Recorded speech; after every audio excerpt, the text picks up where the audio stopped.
श्रीमद् भागवत गीता सिर्फ एक धर्म के लिए नहीं है, बल्कि इसे धरती के हर इंसान को पढ़ना और समझना चाहिए, ताकि वो अपनी जिंदगी में सुख, शांति और सफलता को प्राप्त कर सके। कहा जाता है कि जिस घर में गीता का पाठ हर रोज पढ़ा जाता है या सुना जाता है, उस घर में भगवान श्री कृष्ण आते रहते हैं।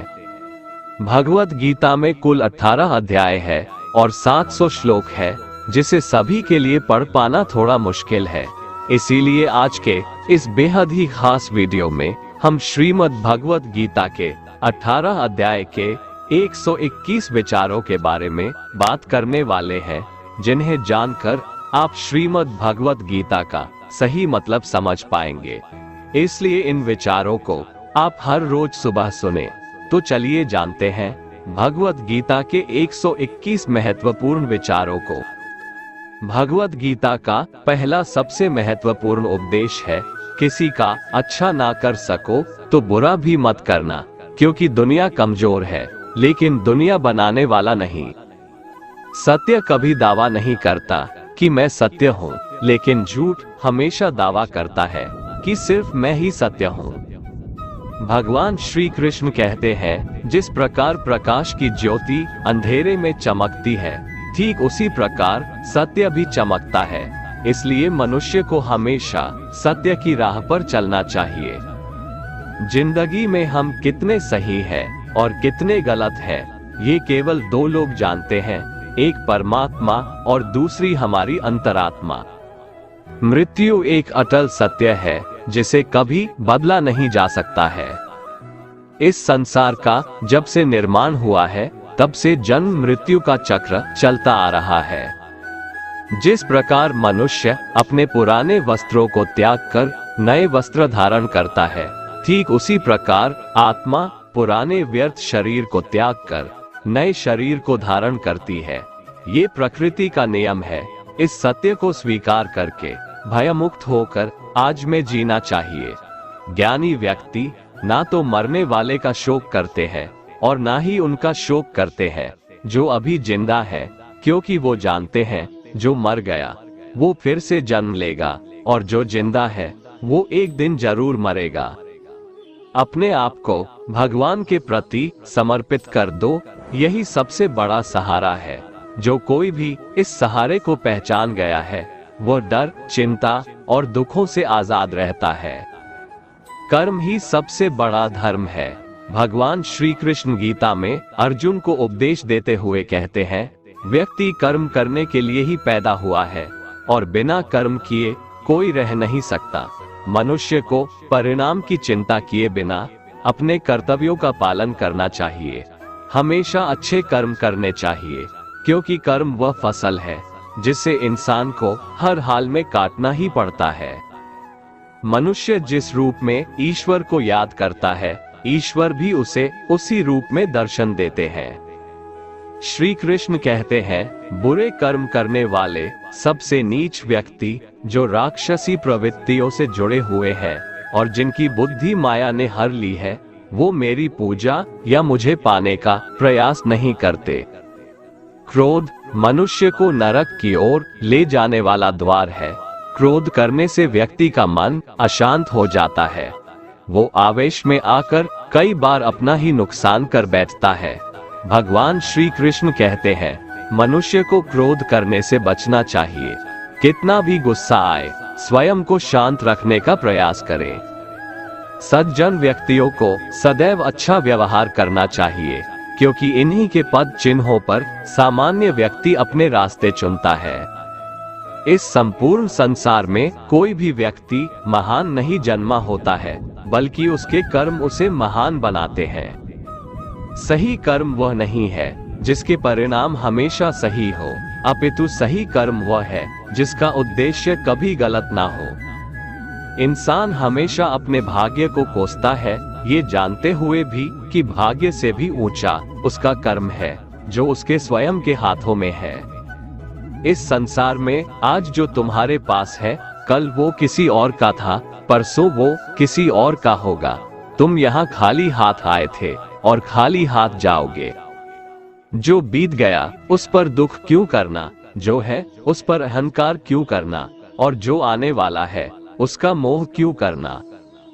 प्रत्येक बुद्धिमान व्यक्ति को क्रोध और लोभ त्याग देना चाहिए, क्योंकि इससे आत्मा का पतन होता है।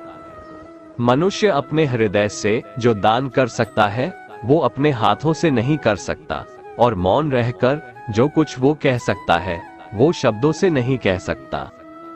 मन पर नियंत्रण रखना जरूरी है। मनुष्य का मन वायु की तरह चंचल है। यह मन ही है जो मनुष्य को काम वासनाओं की तरफ भटकाता रहता है।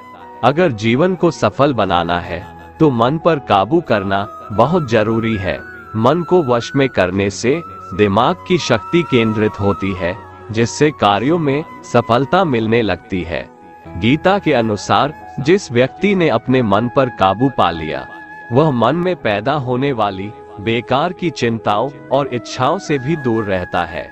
साथ ही व्यक्ति अपने लक्ष्य को भी आसानी से प्राप्त कर लेता है।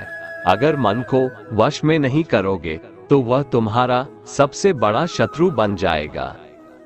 जो चीजें हमारे दायरे से बाहर हो उसमें समय गंवाना मूर्खता ही होगी। किसी भी व्यक्ति को ना तो समय से पहले और ना ही भाग्य से अधिक कुछ मिलता है, लेकिन उसे पाने के लिए सदैव प्रयत्नशील रहना चाहिए। हमेशा शक करने वाला व्यक्ति कभी शांति प्राप्त नहीं कर पाता है, इसलिए संदेह करने से बचे। अधिक संदेह करने से मन की शांति भंग हो जाती है और व्यक्ति भ्रमित होकर अपने संबंधों को नष्ट कर डालता है। तन की सुंदरता मन को आकर्षित करती है, जबकि स्वभाव की सुंदरता हृदय को आकर्षित करती है। इसीलिए मनुष्य का स्वभाव हमेशा निर्मल होना चाहिए। इतिहास कहता है कि कल सुख था, विज्ञान कहता है कि कल सुख होगा, लेकिन धर्म कहता है अगर मन सच्चा और दिल अच्छा हो तो हर रोज सुख होगा। कौन क्या कर रहा है, कैसे कर रहा है और क्यों कर रहा है, इन सब से आप जितना दूर रहेंगे उतना ही खुश रहेंगे। जिंदगी में हम कितने सही हैं और कितने गलत हैं, ये सिर्फ दो लोग जानते हैं, एक परमात्मा और दूसरी हमारी अंतरात्मा। भगवान श्री कृष्ण कहते हैं, जिस मनुष्य के अंदर ज्ञान की कमी और ईश्वर में श्रद्धा नहीं होती, वो मनुष्य जीवन में कभी भी आनंद और सफलता को प्राप्त नहीं कर पाता। माफ करना और शांत रहना सीखिए, ऐसी ताकत बन जाओगे कि पहाड़ भी रास्ता देंगे। ज्यादा खुश होने पर और ज्यादा दुखी होने पर निर्णय नहीं लेना चाहिए, क्योंकि ये दोनों परिस्थितियां आपको सही निर्णय नहीं लेने देती हैं। जब जब इस धरती पर पाप, अहंकार और अधर्म बढ़ेगा तो उसका विनाश कर पुनः धर्म की स्थापना करने हेतु मैं अवश्य अवतार लेता रहूंगा। जो व्यक्ति आध्यात्मिक जागरूकता के शिखर तक पहुंच चुके हैं, उनका मार्ग है निस्वार्थ कर्म। जो भगवान के साथ संयोजित हो चुके हैं, उनका मार्ग है स्थिरता और शांति। मोह विनाश का कारण होता है। मनुष्य के दुखों का मूल कारण उसका मोह ही है। वह जितना अधिक मोह करेगा उतना ही अधिक कष्ट भी भोगेगा। पछतावा अतीत नहीं बदल सकता और चिंता भविष्य नहीं संवार सकती। इसलिए वर्तमान का आनंद लेना ही जीवन का सच्चा सुख है। मानव कल्याण ही भगवत गीता का प्रमुख उद्देश्य है। इसलिए मनुष्य को अपने कर्तव्यों का पालन करते समय मानव कल्याण को प्राथमिकता देना चाहिए।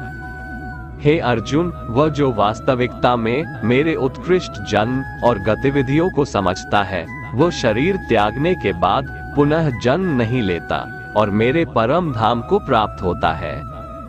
वह व्यक्ति जो सभी इच्छाएं त्याग देता है और मैं और मेरा की लालसा और भावनाओं से मुक्त हो जाता है, उसे अपार शांति की प्राप्ति होती है। श्री कृष्ण कहते हैं, जो तुम्हारा साथ देता है तुम उसका साथ दो, जो तुम्हें धोखा देता है तुम उसे त्याग दो। जिस जगह आपका सम्मान नहीं हो वहां पर कभी जाना नहीं चाहिए, वरना लोग आपको कमजोर और बेवकूफ समझेंगे। जहां बारिश ना हो वहां फसल खराब हो जाती है और जहां संस्कार ना हो वहां नस्ल भी खराब हो जाती है। जिस मनुष्य के अंदर ज्ञान की कमी और ईश्वर में श्रद्धा नहीं होती, वो मनुष्य जीवन में कभी भी